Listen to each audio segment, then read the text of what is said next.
charité.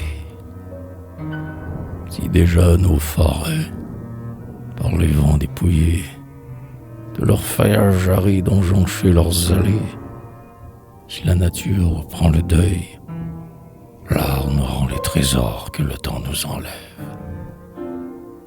Au sein de nos autels un jour plus doux se lève, l'hiver n'ose en franchir le seuil. Le plaisir dont la voix aux fêtes nous convie remplit nos cœurs d'amour, nos salons d'harmonie, nos corridors de fleurs. Les jours sont au festin, les nuits sont à la danse, mais la saison des rires qui pour nous recommence. Pour le pauvre et celle des pleurs, trop souvent l'indigent, en ces courtes journées, tend en vain au travail ses mains infortunées. Or, point de travail, pas de pain. Puis, sur le soir, il voit se glisser sous son chaume son plus sombre ennemi, le froid, et de fantôme, plus redoutable que la faim. Qui pourrait évoquer tous les drames funèbres dont ces fatales nuits voilent de leurs ténèbres les secrets d'angoisse et de deuil? C'est un pauvre vieillard au front octogénaire dont le vent glacé fait des haillons le suaire et du froid grappat le cercueil. C'est une mère en proie à toutes les détresses qui n'a pour réchauffer son fils que ses caresses et qui, sur son lit de douleur, invoque en vain le ciel, crie et se désespère en sentant son enfant, créature éphémère, se glacer jusque sur son cœur.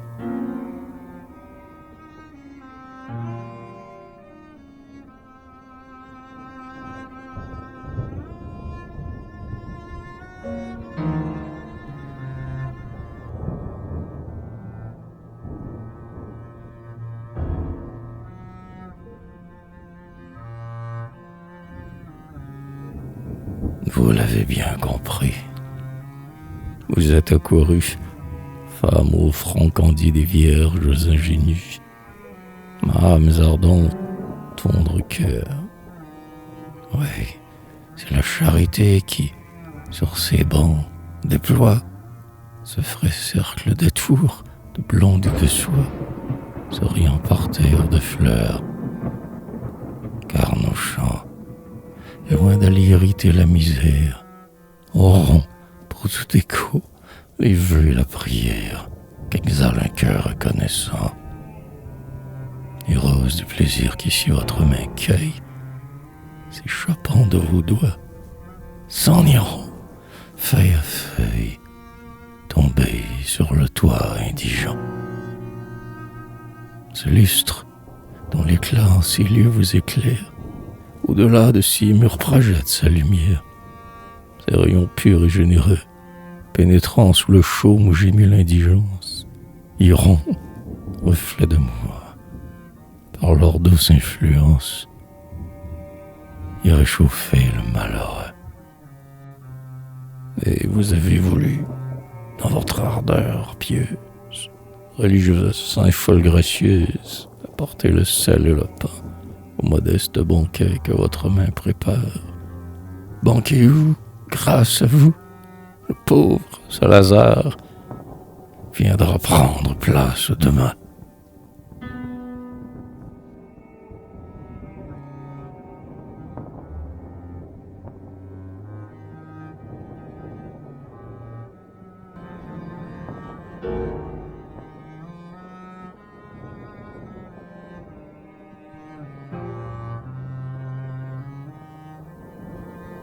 Si vous saviez combien la bonté vous rend belle, quel doux feu son éclat allume dans vos prunelles, grâce, attrait, précieux don, beauté, dont la fraîcheur se déflore et s'envole.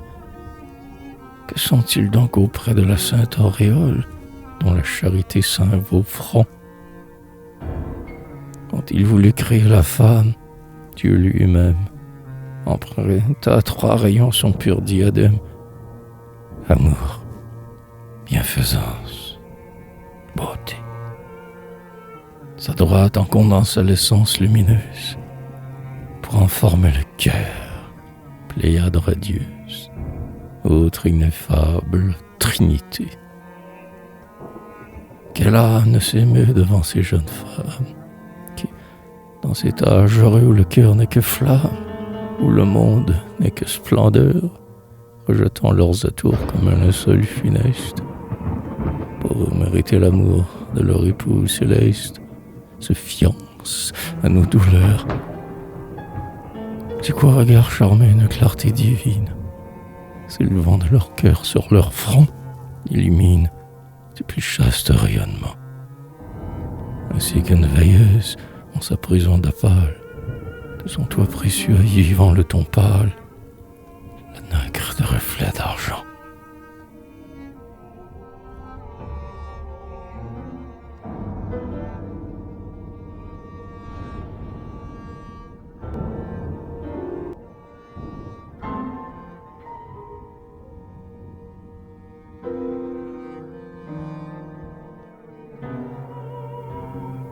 Vous, mesdames, vous dont la tendre magie dort notre bonheur et charme notre vie, enchanteresse aux 12 yeux, quittez parfois, quittez votre splendide sphère et descendez semer au seuil de la chaumière le grain que l'on récolte aux cieux. Dieu met dans votre voix de suaves dictums. Lisez en votre queue, votre tâche est, aux femmes, de secourir et consoler les plus divins trésors, mystérieux mélange. Sous le toit du malheur, vous paraissez des anges qu'on s'attend à voir s'envoler. Ah, remplissez-la bien, votre tâche est bénie. Soyez le pur esprit, soyez le bon génie qui veille sur le malheureux. Quand il gémit, soyez l'écho qui lui réponde.